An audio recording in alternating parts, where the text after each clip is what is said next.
Ramasubramaniam sir, நீங்களுமே ஒத்துக்கிட்டீங்க tallest leader Modi அவர்கள் அப்படின்னு சொல்லிட்டு. இந்த எலெக்ஷனை பொறுத்தவரையிலும் தமிழ்நாட்டில் தாமரை தடம் பதிக்க போகுதா? தமிழ்நாட்டோட நிலை இந்த தேர்தல் எப்படி இருக்கும்னு நீங்கள் எதிர்பார்க்குறீங்க?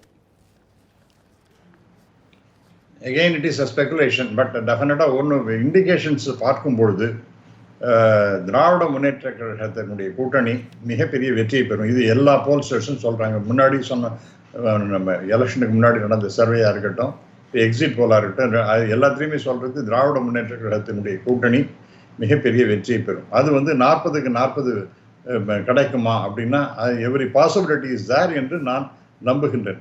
அதே சமயத்தில் ஒரு விஷயத்தை நான் மறக்க இயலாது. அதாவது ஏடிஎம்கே நீங்கள் கம்ப்ளீட்டாக புறந்தள்ளிவிட்டு அவங்க ஏதோ ஒரு 3வது இடத்துக்கு போயிடுவாங்க அப்படின்னு எல்லாம் சொல்வது என்பது ஐ திங்க் ரொம்ப அநியாயமான ஒரு அசஸ்மெண்ட்டாக எனக்கு தோன்றுகிறது. டெஃபினட்டாக ADMK continues to be number 2 in Tamil Nadu. 3வதாக இந்த தடவை பிஜேபி வருவதற்கு சாத்தியக்கூறுகள் கொஞ்சம் தென்படுகின்றன என்பதையும் நான் மறுக்க இயலாது.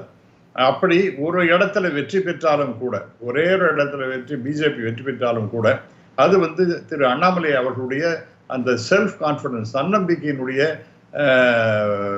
வெளிப்பாடாகத்தான் பார்க்கணும். அதை அதாவது BJP is completely brush aside அப்படிங்கிற மாதிரி சொல்வது முடியாது. அவங்க வெற்றி பெறுகின்ற நேரத்தில் நிச்சயமாக டெல்லியிலையும் பிஜேபி இங்கே ஒரு இடத்துல வெற்றி பெற்றாலும் கூட பிஜேபியினுடைய வளர்ச்சி தமிழ்நாட்டில் அபரிமிதமாக இருக்கும் என்று நான் கருதுகிறேன்.